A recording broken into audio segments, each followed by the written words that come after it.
Buenas tardes, señores y señoras, jóvenes estudiantes, mesa principal, don Manuel González, decano de la sede central, señor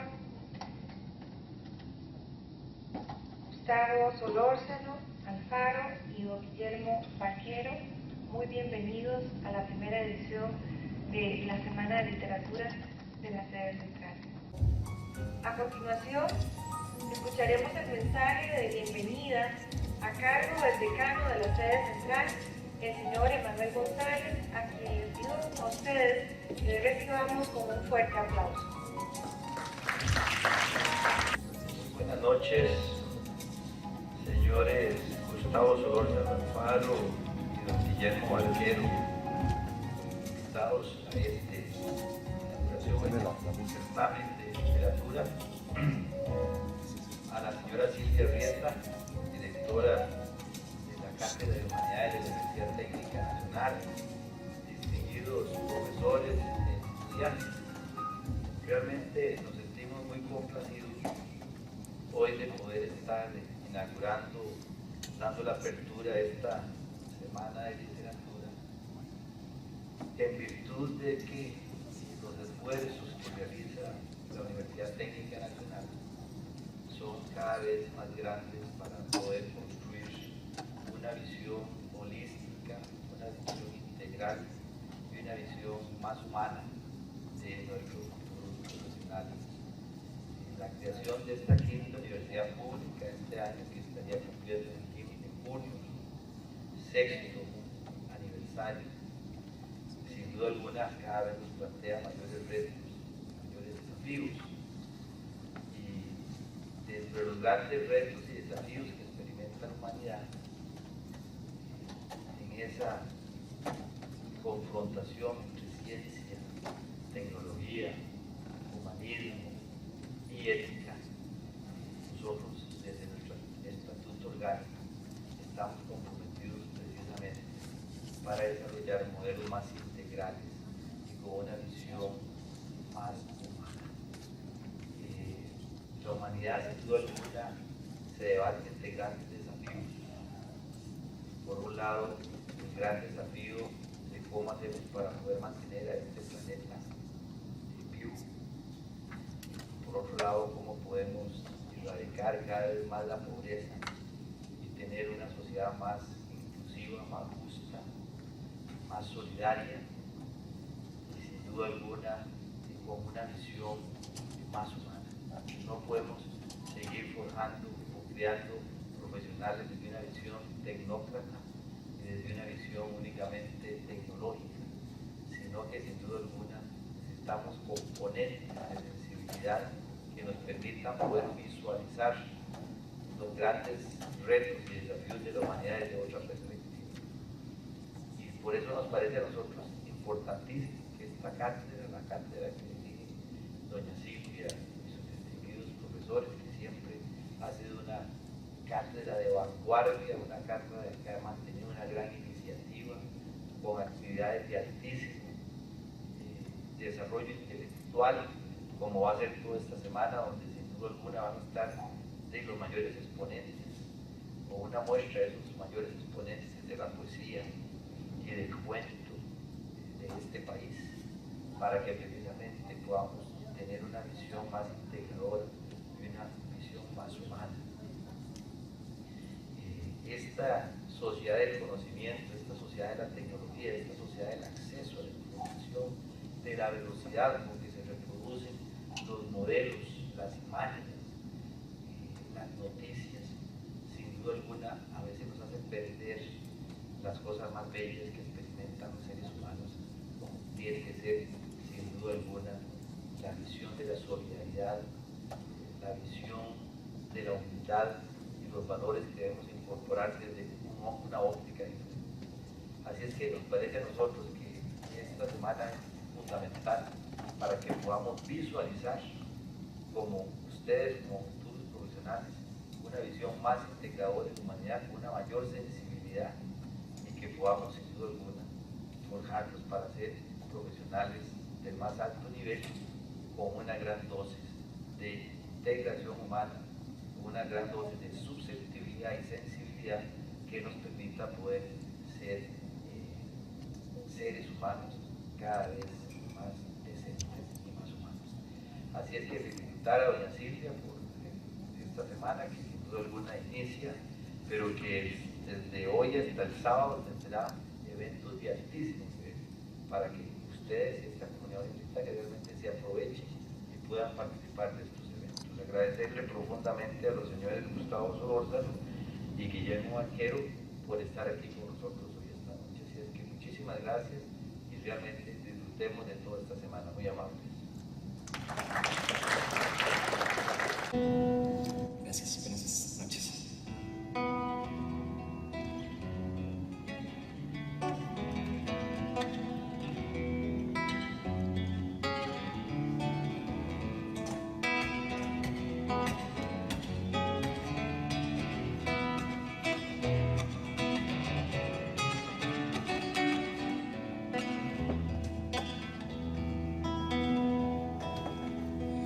Cuando me atravesó su ventana, no sabía, mi amor, no sabía que la luz de esa cara mañana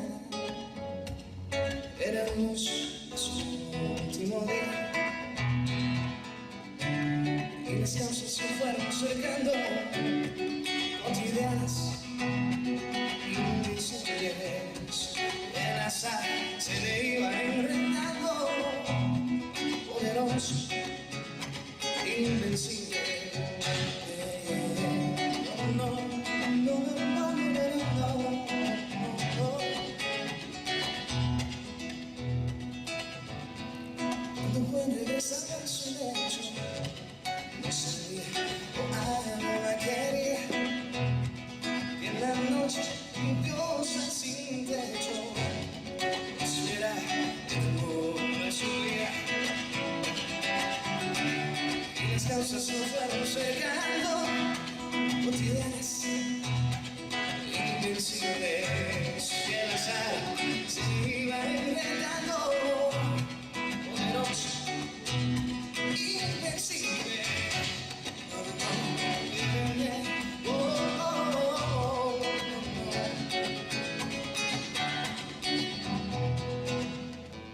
Cuando acabe este verso que canto, yo no sé, madre mía, si me espera la paz o el encanto, si en ahora todavía, pues las causas me andan cercando, cotidianas, invisibles.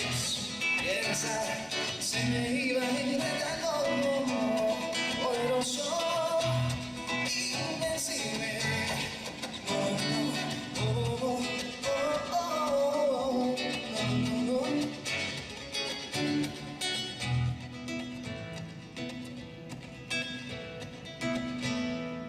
Buenas noches. De Don Silvio, maestro Silvio Rodríguez, causas pasadas.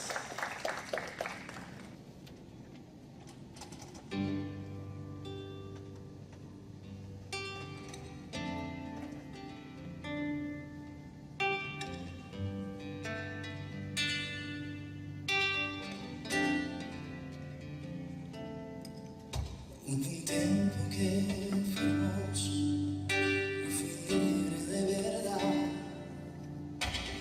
Arrebato todos mis sueños y castillos de cristal. Poco a poco fui creciendo y mis almas de amor se fueron desapareciendo como bombas de amor. Y te encontraré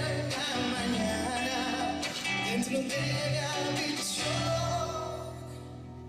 y prepararás la cama para dos.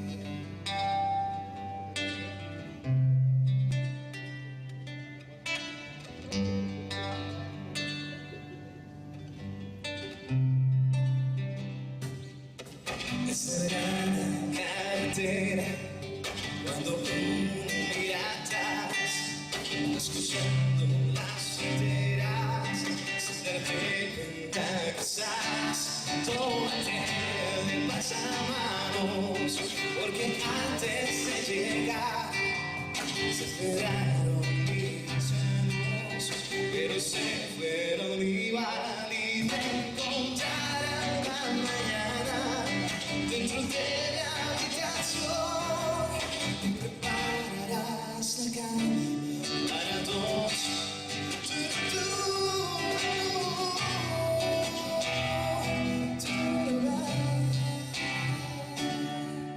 Quisiera saber tu nombre, tu lugar, tu dirección, y si tal pasó teléfono, también tu numeración. Te suplico que me avises si me vienes a buscar, no es porque te tenga miedo, solo me quiero alejar y te encontraré en la mañana dentro de la habitación. Prepararás la cama para dos.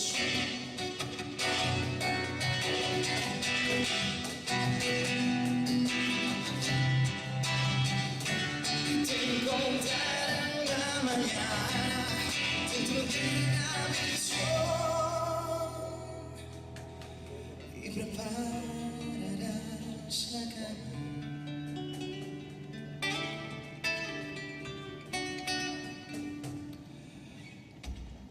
para dos.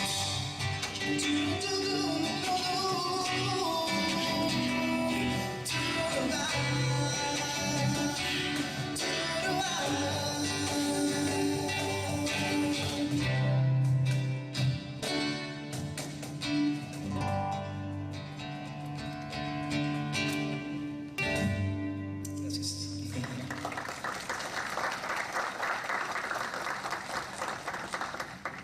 La joven Gabriela Rodríguez. Ven.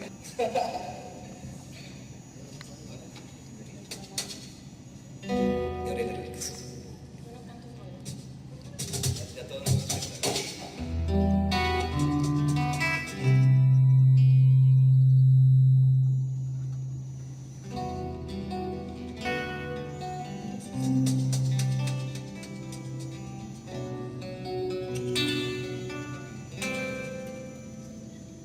Hola.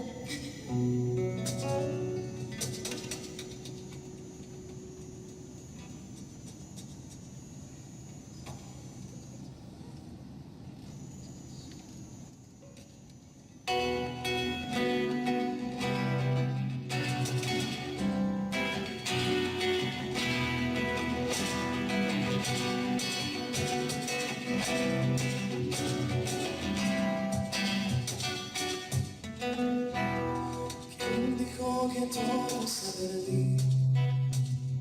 Yo debo ofrecer mi corazón. Tanta sangre que se llevó al río, yo debo ofrecer mi corazón. Así, ya sé qué pasa. Como pensaba, Como vive dentro de mí, se cae de una cuchillada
Disculpen. Parte de la formación que tiene que tener este gran sonrista también. Ha sido un gusto compartir con ustedes, que pasen una hermosísima noche. Gabriela Rodríguez, Max Murcia y Leslie Alvarado. Buenas noches. A continuación escucharemos la exposición del señor Gustavo. Buenas noches.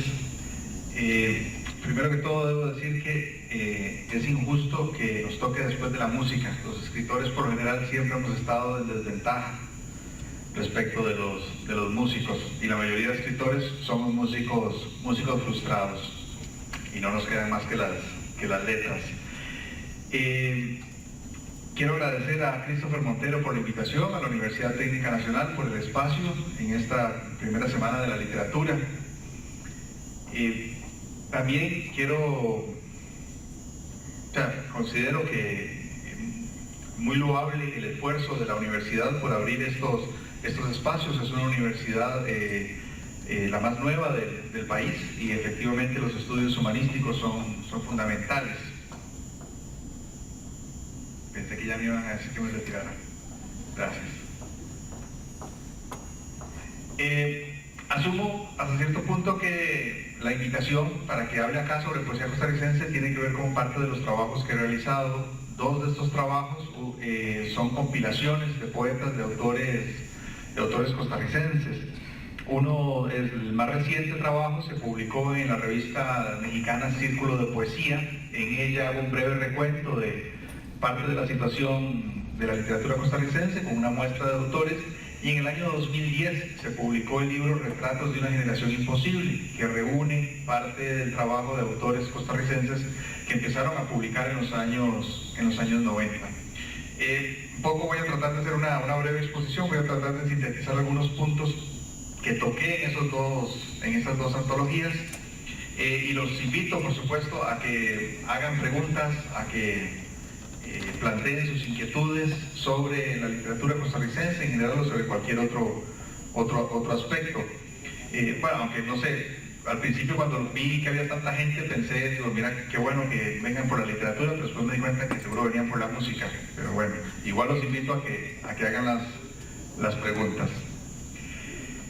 Hace un tiempo me preguntaba por qué no había en nuestro país un debate literario, y recordaba entonces la polémica del nacionalismo entre Fernández Guardia y Carlos Gallini. Para resumirla brevemente, a finales del siglo XIX, ambos escritores se enfrascan en una serie de intercambio de cartas en los periódicos del país. Fernández Guardia consideraba que la literatura y las artes solo podían nutrirse de la tradición europea. Él decía que era lógico que de una mujer de Grecia, de la isla de Grecia, pudiera surgir una Venus de Milo, por ejemplo, pero que de una india de Pacaca solo podía salir una india de Pacaca. Carlos Gallini, por su parte, consideraba que sí era posible que los autores costarricenses y por ende los autores latinos pudieran escribir sobre temas nacionales utilizando el lenguaje, el español propio de Costa Rica. Pero es un ejemplo escaso este tipo de discusiones y debates en los medios literarios y en los medios periodísticos en nuestro país. El medio literario costarricense se ha caracterizado por la apatía y la falta de espacios críticos de discusión y de construcción. Así, mecidos entre la bulla por un lado, el realismo costumbrista por otro, el lirismo exacerbado, la negación de las tradiciones por otro, hemos venido aceptando un estado de medianía. Por no dejar las cosas en el aire, apuntemos varios problemas de nuestro ambiente literario. Uno, se habla a partir de algo que se ha escuchado, pero que no se ha estudiado. Dos, se demuestra un desconocimiento de las estéticas, y afirmar eso en pleno siglo XXI no es un detalle menor. Tres, se critica la obra de varios poetas a los que se encasilla en un mismo grupo, pero sin que se haya leído dicha obra y sin pretender hacerlo. Cuatro, predominan planteamientos morales y no literarios. Y esta última aplica prácticamente para todos los ámbitos de la vida cultural.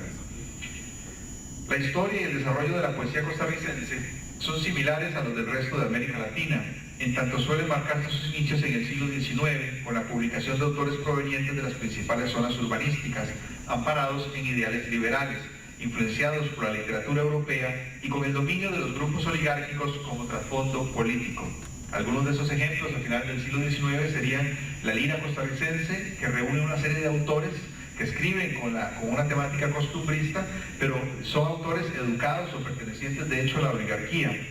Hacia finales del XIX también hay otros autores que hoy son considerados clásicos de nuestra literatura, como Aquileo J. Echeverría, que publica las concherías, que es también una visión del campesino, pero desde justamente la mirada de la persona de clase media o de clase alta del Valle Central. Por lo tanto, es una visión de un campesino degradado. De igual forma, en Costa Rica ha existido una continuidad cultural, como sugirió el mexicano Carlos Fuentes, que permite escuchar ecos y resonancias, encontrar vasos comunicantes entre las tradiciones mexicana, cubana, argentina, nicaragüense o costarricense. Hacia finales del siglo XIX y al inicio del XX surge otra figura que es fundamental, que es Roberto Brené-Nessen, y el año 1907 se puede considerar como el punto de inflexión dentro de nuestra historia literaria. Como pueden ver, es una historia relativamente breve, 100 años aproximadamente, y la mayoría de críticos coinciden que 1907 es el punto donde arranca realmente nuestra tradición moderna. Recordemos que hacia finales del siglo XIX Darío ya ha transformado la lírica en lengua española. Borges, siguiendo a Lugones, manifestaba que no había existido ningún otro renovador de la lengua española como lo había sido Darío. Lo curioso es que estando tan cerca de Nicaragua, no haya surgido en Costa Rica, por lo menos en apariencia, o por lo menos según la tradición crítica, una figura o figuras de igual peso, de igual calado en la historia literaria. A pesar de todo esto, la poesía de Costa Rica no es muy conocida precisamente fuera de sus fronteras, con algunas excepciones notables, como Eunice Odio, nacida en 1917, fallecida en el 74, o en la actualidad Luis Chávez, nacido en el 69. Ahora, junto con ellos dos, nombres destacados que deberían figurar en cualquier antología son los ya mencionados como Brené-Nessen, otros como Isaac Felipe Sofeifa, Victoria Urbano, Carmen Naranjo, Virginia Gluther, Jorge Charpentier, Jorge de Bravo, Laureano Albán, Julieta Dobles, Alfonso Chase u Osvaldo Sauma, entre otros muchos autores. Si nos concentramos en las últimas décadas, 1980 hacia el 2010, será notoria la amplia producción, pero sobre todo las diversas propuestas. Sin embargo, aquí empieza a percibirse una diferencia de la poesía costarricense respecto de la poesía de los otros países centroamericanos, generada en parte por la estabilidad política y en apariencia apacible vida cotidiana de este país. Así, la poesía costarricense no ofrece muchas muestras de literatura comprometida o social, ambas palabras entre comillas, y sus dos vertientes primordiales han sido el tono metafísico con predominio de la metáfora por un lado y el tono urbano y más directo por otro, este último predominante en años recientes. No obstante, cabe señalar que Jorge de Bravo, por ejemplo, el poeta más importante según la oficialidad, es conocido principalmente por su poesía de protesta, también entre comillas, forjada entre los años 50 y 60. Y curiosamente, lo mejor de la poesía de Bravo no es su poesía considerada de protesta, sino su poesía amorosa, su poesía de temática erótica. Pero la oficialidad lo ha erigido como el poeta nacional, supuestamente por tocar o tratar temas sociales. En los años 80 empieza a consolidarse una nueva generación de autores, tales como Anis Tarú, Rodrigo Soto y Carlos Cortés, quienes se alejan aún más de la poesía de tono metafísico, impulsada principalmente por Laureano Albán y los integrantes del Círculo de Poetas Costarricenses. Esta tendencia, con algunas excepciones, continuaría en los años 90, cuando empiezan a producir y a publicar su obra la mayoría de escritores que han sido incluidos en las muestras poéticas más recientes. Ya en dicha década se va a producir en los 90 el cambio más radical en nuestra poesía. En San José se forman o se consolidan grupos y talleres como Octubre del 2004 o el taller de Francisco Zúñiga. De forma paralela se da un giro en el mercado editorial con la creación de Ediciones Perro Azul, sello independiente que acuerpará a varios de los poetas que hoy obtienen más reconocimiento. Hasta los años 80 los autores costarricenses publicaban principalmente con el sello de la editorial Costa Rica. Asimismo, el movimiento contracultural empieza a sentirse más fuertemente, especialmente en las universidades, donde surgen revistas contestatarias como Cassandra. Con todo esto se empieza a decantar una postura más coloquial, que llegará a ser representada por Luis Chávez, heredero de alguna forma de Osvaldo Sauma, quien venía haciendo esto desde los 80, sin contar otras muestras de poesía coloquial muchísimo anteriores, como las de Carlos de la Osa, el mismo Alfonso Che, Fernando Luján, entre otros. Pero en el medio hay otras poéticas, otras obras que no necesariamente se suman a estas voces o necesariamente se contraponen. Pienso en la obra de Molina, en la de Vargas Ortega, en la de Breña, en la de Bedoya o en la del mismo Trejos. Esta eclosión cultural nos ha dado nuevas voces y nuevas perspectivas que hoy ya forman un corpus de peso, el cual puede empezar a ser visto en perspectiva, pero que además requiere de un enfoque crítico riguroso. Pensemos, por ejemplo, en la escasa importancia política de Costa Rica. Esa escasa importancia política repercute en el poco interés que genera en cualquier ámbito de nuestro país. Por tanto, los extranjeros no buscan referentes en nuestra literatura. Esa es solo una posibilidad, una hipótesis entre muchas. Pensemos en ejemplos clásicos como Henry Paz o Los Miserables, que problematizan periodos importantes en la Europa de los siglos XVIII y XIX. Y si nos fijamos en nuestra producción, ¿por qué razón tan pocos autores han tomado como material la Guerra del 56 y la Revolución del 48? Por todo ello, trazar el mapa de la poesía de un país nunca es tarea fácil. Si bien podemos observar una gama de estilos y estéticas contrapuestas que enriquecen el panorama, también es necesario indicar que hay giros y problemas que se vienen repitiendo desde hace mucho. Ahí donde observamos cambios o posibilidades expresivas novedosas, también podemos notar baches y lugares comunes que a veces pretenden pasar por novedad cuando en realidad vienen a ser ecos de otros poetas y otros intentos, que ya por poca exposición, ya por abandono de los proyectos estéticos o la falta de un aparato crítico no han sido puestos en evidencia, con lo cual se ven frenados nuevos avances. Un ejemplo de esto es que se ha reavivado la polémica trascendentalismo-antipoesía, que es otra de las dos etiquetas con las que se ha catalogado, calificado toda la poesía en Costa Rica durante estos 100 años que hablaba al principio. Usualmente esto que se ha catalogado como trascendentalismo ha sido mal entendido, si se quiere, y hoy sigue siendo mal entendido precisamente porque no se analiza, y lo mismo sucede con lo que algunos han denominado como antipoesía, como un movimiento contestatario que también es rechazado por el grupo opositor, por decirlo de algún modo, pero el problema es que ambos movimientos son estudiados, o más bien son analizados desde el prejuicio, vistos desde el prejuicio, pero no desde el estudio riguroso. Eso lo que va a generar es un proceso simplemente de exclusión, pero no de análisis. Si bien es cierto, es posible identificar estas dos líneas dominantes en la poesía costarricense, no menos cierto es que esta separación no es tajante ni constante, pues es posible encontrar con mayor o menor éxito rupturas, desviaciones, medias tintas o alternativas. Lo otro que podemos constatar es que hay una estética trascendentalista que dominó el espectro entre los 70 y los 90, representada principalmente por Albán, Dobles, Bonilla y Monge. Este último es el único que se ha separado un poco de sus ideas iniciales.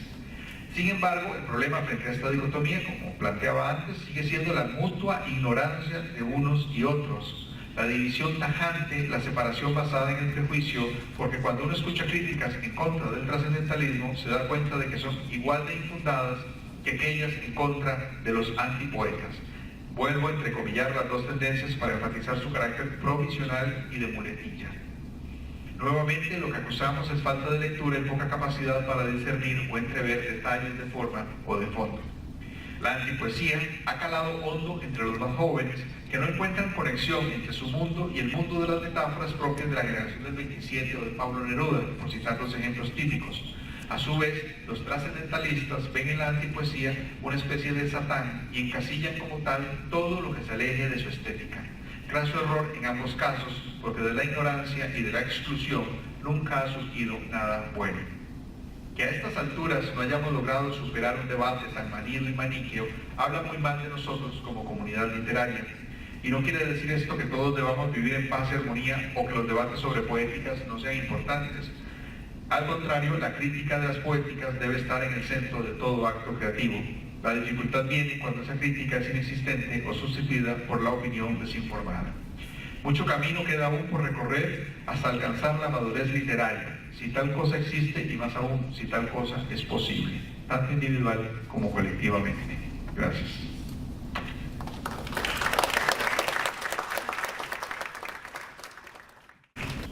Quedamos aquí con Guillermo Vaquero. Muchas gracias. muy buenas tardes, noches, ¿no? a todos los presentes. De agradecerles la asistencia, por supuesto, que es un tema pues nosotros evidentemente nos hace gracia hablar de esto, hablar de literatura y de cuento y de poesía contemporánea. Y si no están muy empapados en este mundo literario, por lo menos enterarse de que en Costa Rica algo está pasando. O sea, claramente se está escribiendo mucho, se está publicando, hay una gran presencia de autores que están creando, digamos, generacionalmente un poco alejados de nosotros, que somos las generaciones más recientes, pero nosotros, nacidos, qué sé yo, después del año 70, también hay una gran producción literaria, una gran producción artística, particularmente en poesía, como habló Gustavo hace un rato, y el cuento, que es lo que yo más conozco, porque es lo que más he escrito, digamos, en mi carrera literaria. En realidad, muy importante mencionarles, ahora cuando se hizo la presentación, se habló de que yo codirijo una editorial privada, ¿no? Que se llama Ediciones Lanzallamas. Este proyecto de Ediciones Lanzallamas es un proyecto que es importante traerlo a colación ahora porque, digamos que nosotros nos comenzamos, mi socio y yo en el proyecto literario nos comenzamos a juntar porque un poco antes de fundar ese proyecto teníamos una inquietud común, ¿verdad? Que era saber qué se estaba haciendo en la escritura del relato en Costa Rica, o sea, en el cuento costarricense que se estaba escribiendo, o si había cuentistas, si había una generación de cuentistas. Es algo que no sabíamos muy bien realmente, ¿verdad? Y nosotros nos topamos con un aspecto súper importante que fue darnos cuenta que en el año 89 se había publicado una antología de cuentistas costarricenses. O sea, esa antología tenía ya sus 20 años, ¿verdad? O sea, sus 20 años, que es como el periodo que marca casi siempre una generación que produce en cierta época y la diferencia de la siguiente generación. Entonces dijimos, bueno, ¿qué está pasando ahorita en el año, en ese tiempo era 2008, digamos, 2008, 2009? ¿Qué está pasando ahorita con los narradores costarricenses? ¿A dónde se están publicando? ¿Qué editoriales existen? ¿Cómo es el trabajo de ellos, no? Y el trabajo de nosotros en ese momento fue hacer una antología que se llama Historias de Nunca Acabar. De hecho, es una antología que fue trabajada para la editorial Costa Rica. En esa antología, ¿qué pretendíamos nosotros? Como les digo, mostrar que se estaba haciendo un trabajo de escritura, primero que todo, y demostrar, o por lo menos tratar de demostrar una hipótesis que era que había una generación que era agrupable. O sea, era una serie de autores que se podían agrupar por edad, por temáticas, inclusive por círculos de publicación, porque como eso comparte evidentemente con la poesía, como hablaba Gustavo, hay editoriales estatales y editoriales privadas, ¿no? Editoriales independientes, que estas últimas, las independientes, han sufrido o ha surgido un auge de editoriales independientes en los últimos 15 años, digamos, que es inédito, ¿no? Antes no existía esto en la historia literaria costarricense, simplemente se publicaba con la editorial Costa Rica, a lo sumo más recientemente con la Universidad de Costa Rica y otras editoriales estatales. Entonces, también nos fuimos dando cuenta, cosa que no sabíamos muy bien antes de comenzar el trabajo de antologías de nuevos narradores, que había una cantidad de libros súper grande, ¿verdad? Hubo que, digamos, para esos trabajos, evidentemente, para antologar a 15 autores hay que leer, qué sé yo, 30, 35, los que haya en ese momento, o de los que uno pueda conseguir obra. Y nos dimos cuenta que la gran mayoría de esas obras, o por lo menos una parte importante, eran de editoriales independientes, que era algo que no estaba pasando antes, ¿verdad? Mencionaba Gustavo a Perro Azul, por ejemplo, que es una editorial fundamental, nacida en el año 97, creo. En el año 97 sale Perro Azul, un impulso muy fuerte a la publicación de nuevos narradores, nuevos poetas, por ahí algunos novelistas, pero sobre todo el catálogo, digamos, el catálogo de Perro Azul es muy fuerte en poesía, pero no deja de ser importante en la parte narrativa, ¿verdad? Tiene obras fundamentales contemporáneas costarricenses. Y después de Perro Azul surgieron otras editoriales más pequeñas, ¿no? Como Alambique y otras editoriales que son relativamente conocidas en los círculos literarios, ¿no? No son grandes editoriales porque algunas han desaparecido inclusive, pero dejaron obras que nosotros logramos conseguir y logramos consultar a la hora de hacer esta antología de nosotros. Como les cuento, en el año 89, Rodrigo Soto, Carlos Cortés y Berto Muñoz, ¿verdad? Rodrigo Soto y Carlos Cortés los mencionó Gustavo, ellos también son, aparte de narradores, son poetas, ¿no? Ellos tres se embarcaron en un proyecto que se llamaba Para no casarlos con el cuento, ¿verdad? Para no casarlos con el cuento era como la gran antología generacional de los autores nacidos más o menos entre el 58 y el 63, una cosa así, ¿verdad? Este grupo de escritores englobados en esa antología, de hecho son de los más reconocidos en estos momentos, narradores, cuentistas y novelistas, ¿no? Ha marcado el rumbo de la prosa nacional en esas últimas 2 décadas, por ejemplo, de nombres como Ana Cristina Rossi, como Rafael Ángel Herra, autores superactivos, ¿no? Hugo Rivas, que falleció hace bastantes años, pero que dejó una obra narrativa súper importante. Klaus Steinitz, que es un galerista y poeta, con una obra narrativa menor, y Dorel Barahona, por ejemplo. Y los mismos antólogos, digamos, Carlos Cortés, Rodrigo Soto y Berto Muñoz, no solamente hacían el trabajo de antología en ese momento, sino que eran narradores propiamente dichos, ¿no? Que tenían trabajos incluidos en la antología. Nosotros nos dimos cuenta que para hacer, evidentemente, como ellos se dieron cuenta en su momento, ¿verdad? Para hacer un trabajo de selección hay que tener algún criterio, ¿no? Cortés definió el criterio de ellos en el prólogo de la obra, de esa obra que se llama Para no casarlos con el cuento. En el caso de nosotros más o menos, tuvimos claro algo desde el principio. Si un antólogo se propone estudiar lo que se produce en una generación literaria y quiere hacer algún trabajo, por lo menos rescatable, o un trabajo que englobe y que sea un estudio exhaustivo de lo que está pasando en ese momento, deberá buscar, como hicimos nosotros en nuestro caso, dos características o 2 cosas, que sería restringir el rango de edad, obviamente, ¿no? Digamos, en la fecha de nacimiento de los autores, esto se toca por una serie de problemas que voy a mencionar en un momento, ¿no? Porque sabemos que a pesar de que hay escritores que producen en cierta época, casi todos comparten una fecha de nacimiento similar. Sin embargo, hay unos que nacieron mucho antes, pero que están plenamente activos, ¿verdad? Eso siempre es un problema a la hora de hacer antologías literarias. Y el abordaje que hacen los autores es bastante diferente, ¿verdad? El abordaje temático, digamos. Y al final el leitmotiv de cada historia termina siendo, el motivo principal de cada historia termina siendo bastante diferente, ¿no? Los narradores y protagonistas de estas historias con las que nos topamos, que habitan ahora un espacio liberado, son, en su gran mayoría, eso sí, ¿verdad?, muchachos o adultos jóvenes. Como se puede esperar, escritores jóvenes para quienes la madurez y la vejez son tan opacas como el futuro.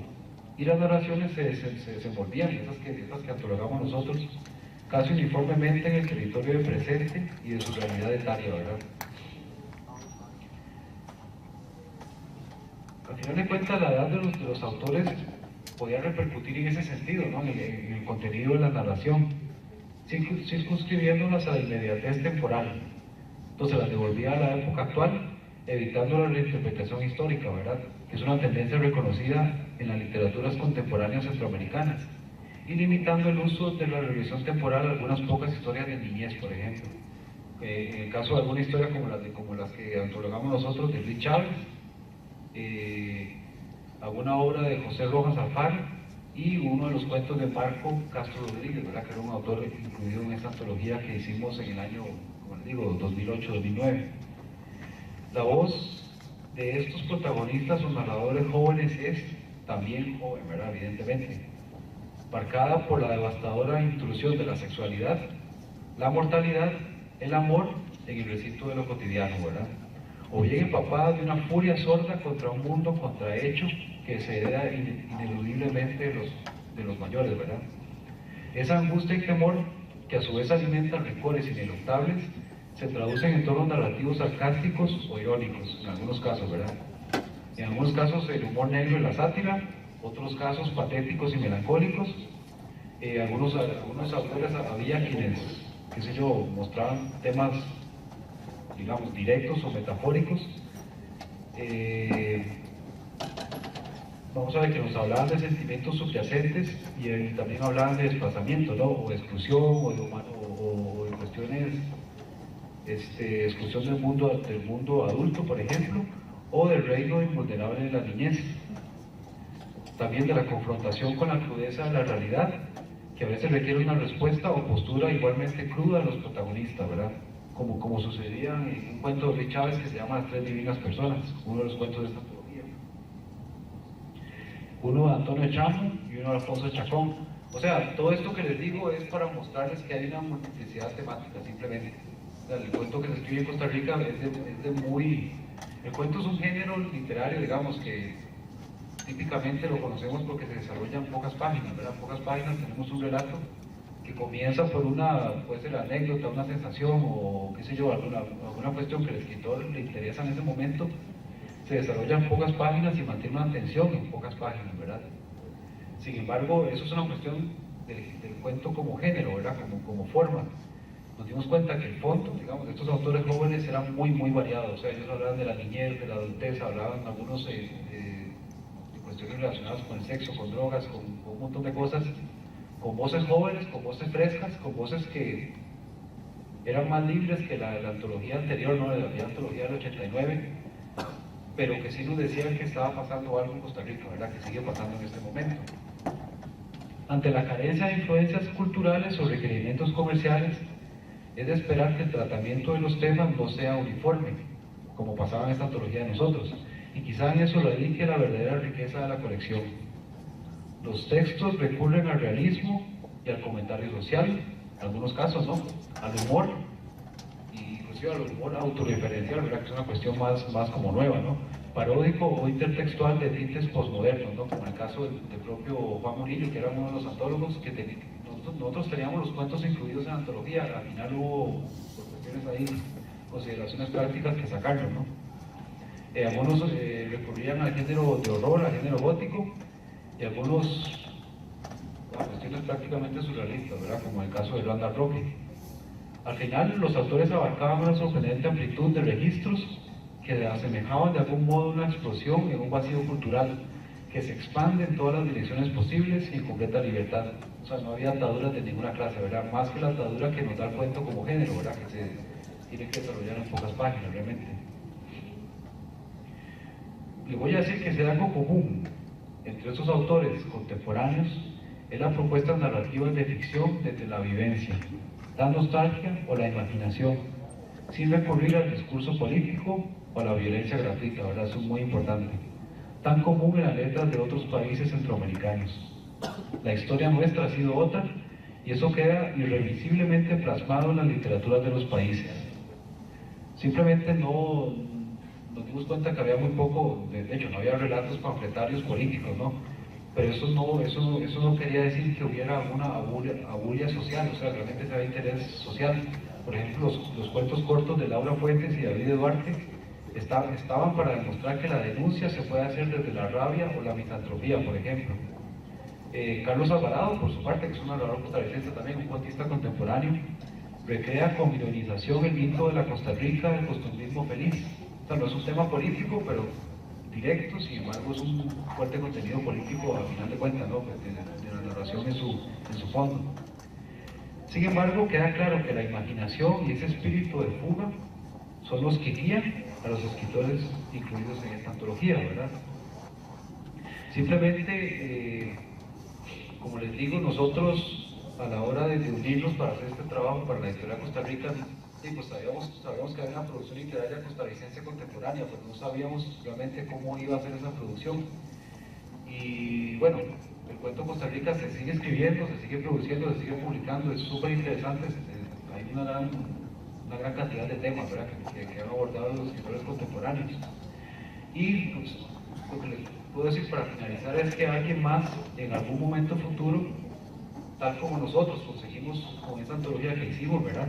Y como otros han hecho en el pasado, ¿no? Tenemos antologías desde los 40, de los 50, de los 60, de los 70, de los 80, de todas las décadas, se enfrascará en la dura tarea de estudiar, leer, convocar y agrupar en un conjunto inteligible y palpable lo que se haga en el cuento costarricense de otra época, ¿verdad? Simplemente nosotros queríamos hacer una contribución a la agrupación, digamos, al trabajo de antología que es necesario siempre en todas las generaciones, con lo que estaba pasando o lo que estaba pasando en los últimos 10, 15 años de producción literaria. Y simplemente ese trabajo le quedará a otras, a nosotros mismos, podría hacerlo a otras personas en el futuro, ¿verdad? Que es muy importante para como poner, vamos a ver, en gran terreno literario, ¿no? Poner algunos postes ahí que nos vayan ubicando, ¿verdad? Que nos vayan diciendo por dónde va el recorrido. Simplemente el trabajo le tocará a alguien más, ¿verdad? Y eso es básicamente lo que tienen que decir. Muchas gracias.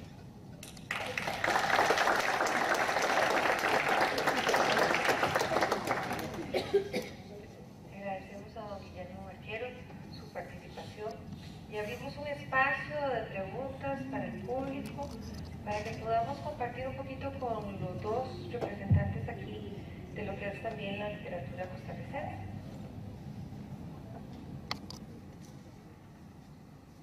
Christopher, acá.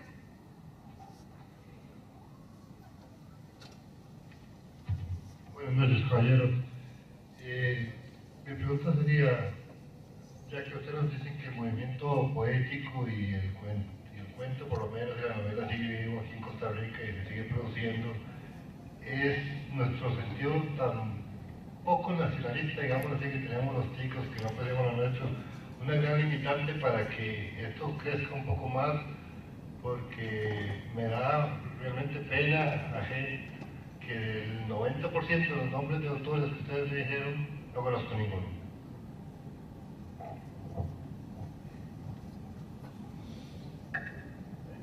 Bueno, me toca a mí las difíciles, dice Guillermo.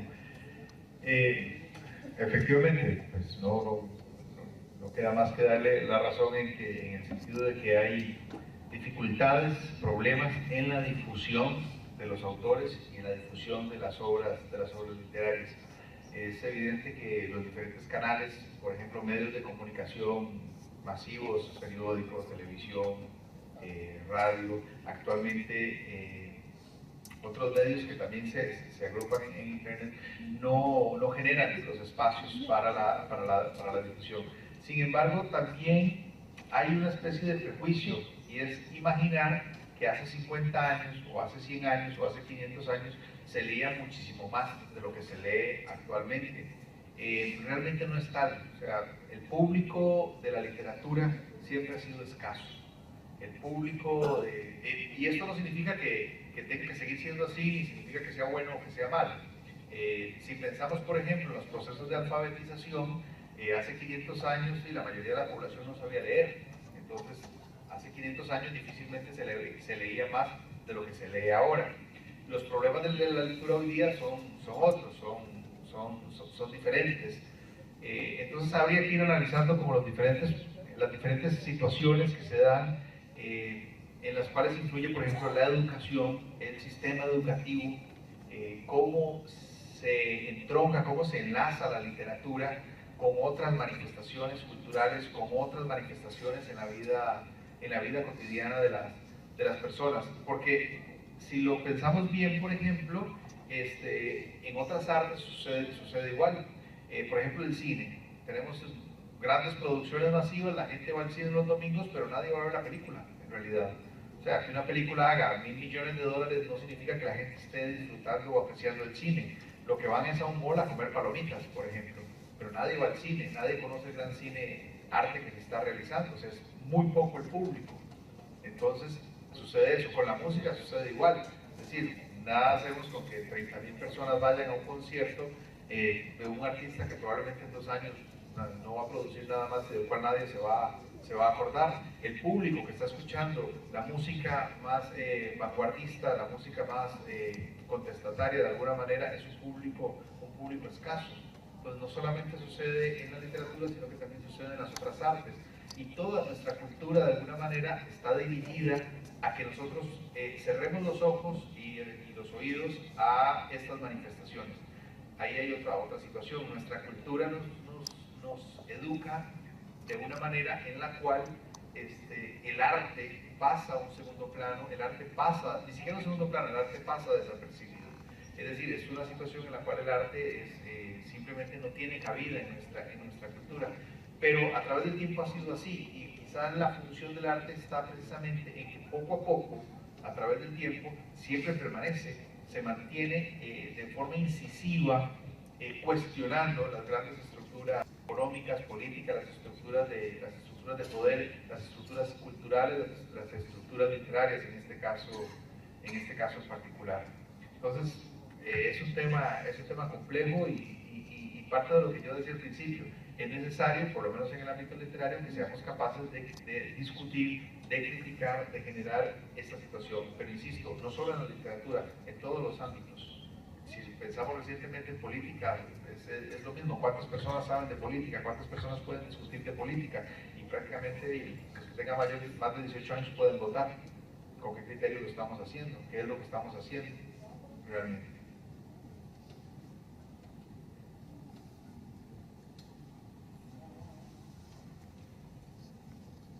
Bueno, yo quería hacerle una pregunta sobre, vos nos dijiste que la poesía costarricense hay dos grandes centros, una, bueno, pues más ligada a los abordajes metafísicos y la otra, pues, más a la coloquialidad o pues a un norte que le deviene mayor importancia lo cotidiano. En las líneas experimentales, ¿cuál es ese norte? ¿Se sigue manteniendo la metafísica como tal?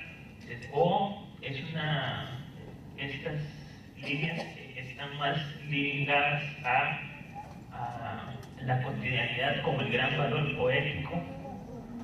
Y también se podrían agrupar de alguna forma, como ya lo es un argumento, agrupar por lo cotidiano, por lo trascendentalista, se podría agrupar de alguna forma estas líneas experimentales.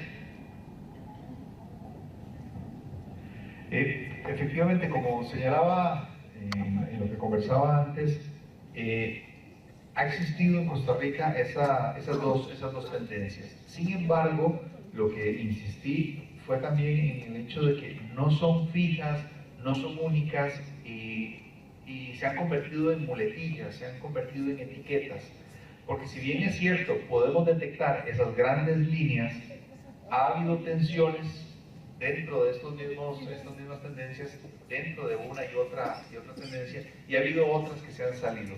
Ciertamente, nuestra tradición parte de un concepto de lo que es la poesía. Por ejemplo, si yo por decir cualquier cosa, si yo llego y les digo a ustedes, el mantel azul, el vaso de agua, la botella plástica, probablemente no es algo que relacionemos inmediatamente con versos o con poesía. Probablemente si yo llego y les digo, la noche derramó su cabellera por el cielo como una enredadera de florecillas de oro, las dos arpas de un viejo viento hieren en las arpas que cuelgan de los árboles, probablemente ese discurso lo vamos a relacionar inmediatamente con poesía. Pero ambas perfectamente, este último es de uno de los poetas que mencioné antes, Roberto Brenes Nessen, de su libro Hacia Nuevos Umbrales. Ambas podrían ser consideradas poesía, pero esta última, de Roberto Brenes Nessen, que decía al principio que desde 1907 se considera el quiebre, de alguna manera, en nuestra tradición moderna, es lo que usualmente consideramos que es poesía. Y el gran público, no el público especializado, no el académico, no el escritor, considera que eso es lo que es la poesía. Entonces, una tendencia más coloquial, más urbana, más directa, de alguna manera ha quedado invisibilizada o quedó invisibilizada hasta los años 80. Y incluso en el repertorio americano era posible ver este tipo de poemas de los grandes autores de la lengua hispana o de autores costarricenses reconocidos. Y muy pocos casos, o algunos como que pasaron sin mucha bulla, por decirlo de algún modo, que trataban de tener otro tipo de literatura. Entonces, si hablamos de los años 30, los años 40, los años 50, la poesía española, Alberti, Lorca, Alexandre, era lo que se consideraba poesía. Si pensamos en América, Pablo Neruda era lo que se consideraba poesía. Entonces, aquello que se saliera de ese tono, de ese estilo, de ese discurso, de hacer metáforas, no era considerado poesía por los círculos académicos. Por lo tanto, lo que llega al público tampoco va a ser considerado poesía. Evidentemente se transforman las tendencias y en los años 80, 90 se va a dar esta transformación que era lo que yo planteaba. Si antes había una tendencia que dominaba, actualmente la tendencia que domina y que se puede considerar el canon oficial actualmente es la poesía coloquial, la poesía de lo cotidiano. Coloquial y cotidiano son igualmente etiquetas, pero bueno, tal vez no tenemos el chance de poder discutir cada uno de los conceptos. Pero entonces sí ha habido una transformación. Por supuesto, sigue existiendo la escuela más tradicional, la tendencia más tradicional, que considera que estos autores, y hay que decir los nombres, por ejemplo, Luis Chávez o Alfredo Trejos, que son de los autores más reconocidos, que no son poetas o que lo que escriben no es poesía. Y era un poco a los prejuicios a los que hacía referencia antes. Las personas que usualmente atacan la poesía de estos autores no la conocen, no han leído su obra, la atacan simplemente porque los prejuicios se difunden. Del mismo modo que aquellos que atacan a Laureano Albán o al mismo Jorge de Bravo o a Julieta Doble, por citar los autores de la tendencia trascendentalista. Lo que uno se percata por lo general es que tampoco los han leído y lo que se difunden son los prejuicios. Parte con lo que yo empezaba era justamente el problema de que acá los mismos escritores pretendemos escribir sin haber leído y sin conocer la tradición, y partimos de una serie de prejuicios. Y cuando hablo de tradición no estoy hablando de que es que hay que rescatarla, como esos discursos de que dicen que es que lo de antes era mejor o que hay que rescatar la tradición. No, es que si yo estoy dentro de un área de trabajo, dentro de un área de conocimiento, tengo que conocer lo que se ha hecho. Si yo voy a arreglar zapatos, yo no me levanté un día y dije voy a ser zapatero. Tengo que conocer el oficio de los zapateros, que tiene 100 años, 1000 años, de alguna manera. Y eso es algo que no se da. Los escritores suelen obviar toda esa tradición. Entonces, se habla de estas obras, pero meramente desde el prejuicio. Entonces, antes había un canon, actualmente hay otro canon. Y ambos siguen siempre en esa tensión, por decirlo de algún modo. Gracias, buenas noches. Mi pregunta es la siguiente: comprendo la problemática social que estamos enfrentando con respecto a la literatura, pero ¿cuál sería, ya como autores o como en el tema de publicación, una estrategia para que la sociedad costarricense se vuelva a enamorar de la literatura nuestra? No sé si ustedes han pensado en ese punto o cuál es su objetivo, claramente, porque no simplemente trasciende en publicar libros, es cómo hago para que el adolescente, el niño o el adulto joven o el adulto se enamore de esta literatura y no la veamos como simplemente aburrimiento o mitos o no sé, como lo vemos lamentablemente en las universidades, colegios. Entonces no sé cuál de ustedes dos me podría responder. Bueno, hay un asunto que hemos mencionado varias veces y Tavo lo mencionó hace un rato, ¿no? Que es una cuestión que tiene muchas partes, ¿verdad? Una de ellas, que estaba pensando ahora como editor, digamos, como director de una editorial independiente, es por ejemplo que para distribuir los libros, ¿verdad? Librerías, ya sea cercanas al circuito de la Universidad de Costa Rica, por ejemplo, ¿verdad? O las que son meramente comerciales, como Distribución Internacional, digamos un caso, ¿verdad? Es bastante caro para el editor, o sea, porque ellos cobran una comisión, cobran un porcentaje, y entre más comercial y más grande sea la librería, más ese porcentaje es mayor, o sea, ellos ganan más plata. Entonces simplemente, si nos vamos por ejemplo a la librería que se llama Colección Permanente de Literatura Costarricense, que está por la Universidad de Costa Rica, que es la librería universitaria, la que se llama librería universitaria, es más favorable para nosotros, ¿no? Como editores costarricenses, o digamos que como productores de libros costarricenses, en ese caso. Y lo que quiere decir es que, digamos, para dar un mejor precio al público, primero que todo las librerías deberían bajar su porcentaje, no de ganancias, pero buscar la forma como llegar a un equilibrio de eso, ¿verdad? Porque los porcentajes a veces son realmente grandes, o sea, realmente se le cobra mucho al público, se nos cobra mucho a nosotros, y eso hace más difícil, evidentemente, que los títulos lleguen a las librerías y que además nosotros podamos producir más libros porque no tenemos el recurso suficiente para hacerlo basado en el precio final que nos está cobrando a nosotros, ¿verdad? En algunos países, digamos, hay leyes del libro, ¿verdad?, relacionadas con porcentajes de distribución, con porcentajes de comisión que ganan las editoriales. En este país, pues, digamos que estamos a merced de lo que nos diga la librería tal, la librería cual o tal otra, ¿no? Y debería haber una cuestión legal más fuerte o poner ciertos precios a los libros, ¿verdad? Que permitan que sean más accesibles para el público y que permitan que a todos en el negocio del libro se les haga más fácil, ¿no?, y más interesante o por lo menos más rentable mover ese libro para motivar a la gente a leer, ¿verdad? Eso lo digo desde el punto de vista como editorial, ¿verdad? Primero.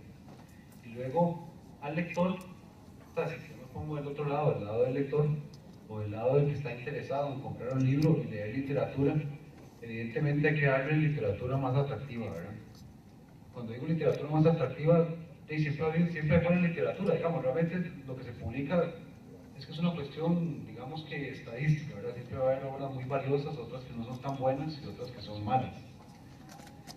Sin embargo, tiene que haber un esfuerzo, Gustavo lo conoce bien eso, ¿no?, desde las editoriales, en ser más estrictos con el material que se escoge, ¿verdad?, el material que se va a publicar, más estricto con la revisión y además dar un producto más depurado al público, ¿verdad? Digamos, entre más revisado sea el libro y más bonito sea el libro, ¿verdad?, que se vea mejor, o sea, que sea un libro presentable, no es lo mismo un libro con un material que con otro material, o con una portada, no sé, con una rosa ahí en la portada, una cuestión ahí horrible, o una buena fotografía en la portada, por ejemplo.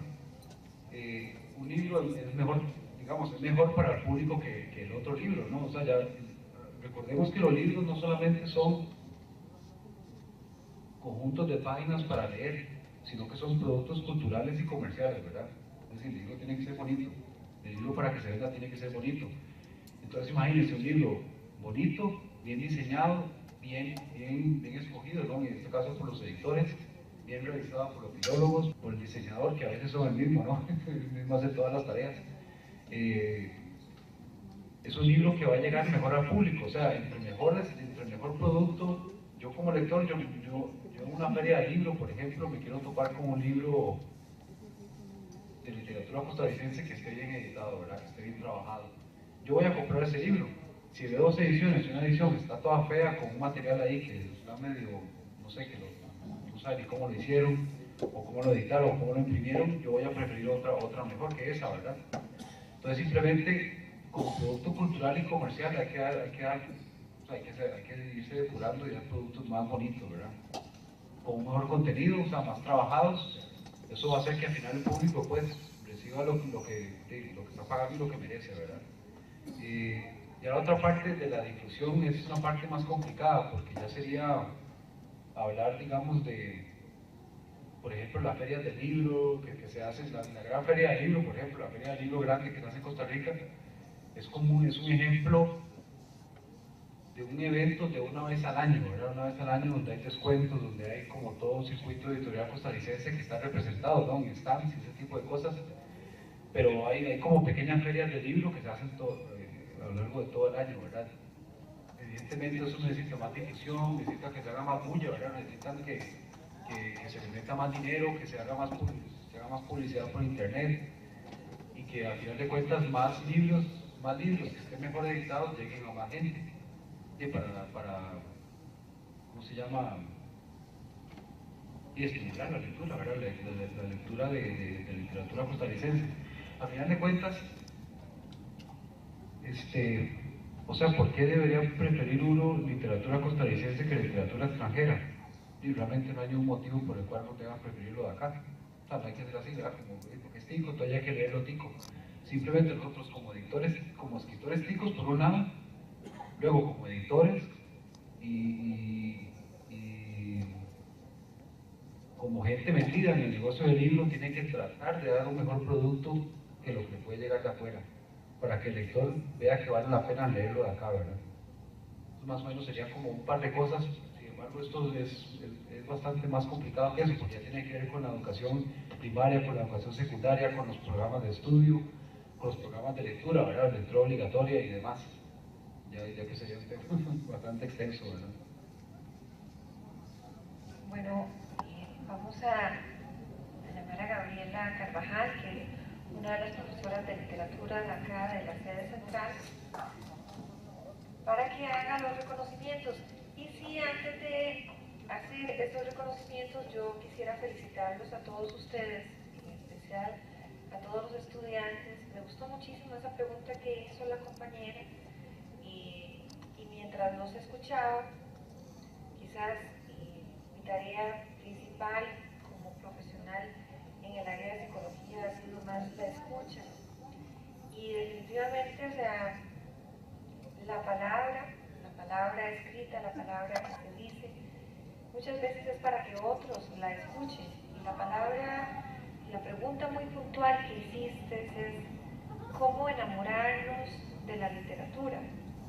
Y estás pidiendo estrategias y estás hablando como representante de muchos que no son los lectores que muchas veces ustedes ya conocen, sino los nuevos lectores, los que hay que conquistar. Y a veces expresamos mucho, pero no escuchamos. Creo que si nos dedicáramos más a escuchar, podríamos también de nuevo enamorarnos. Creo que muchas veces nos dedicamos a hablar mucho y tenemos también que aprender a escuchar lo que es muy concreto para poder llegar al corazón de nuevos lectores. Entonces, uno de nuestros objetivos de verdad en esta primera edición de la Semana de Literatura es precisamente buscar en aquellos que tienen el conocimiento que puedan despertar el interés en lo que ustedes hacen. Es conectar a través de las palabras el sentir de muchos, porque eso es lo que ustedes hacen y que evidentemente a través de los escritores hay relatos históricos de esos momentos que tienen que ver no solamente con la identidad de un país, sino con la identidad de cada uno de nosotros que buscamos definitivamente estar reflejados en esas palabras escritas en un papel que luego se convierte en un libro.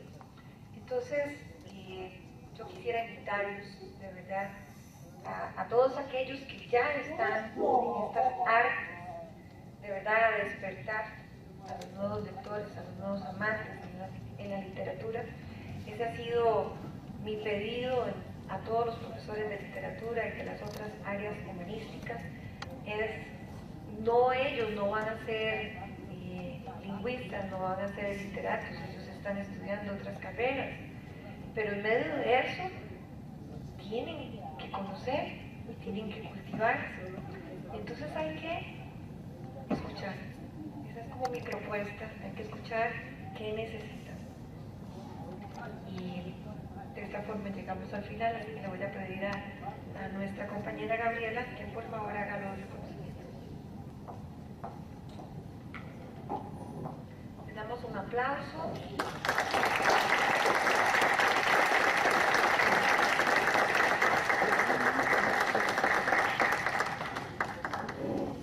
Tal si lees ahí lo que dicen porque son las palabras escritas.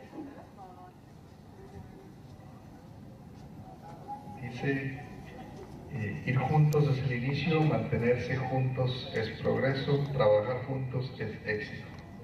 A Gustavo Solórzano, en la primera semana de literatura, a la escuela 17-22 de marzo del 2014. Muchísimas gracias, Gustavo. Igual para don Guillermo.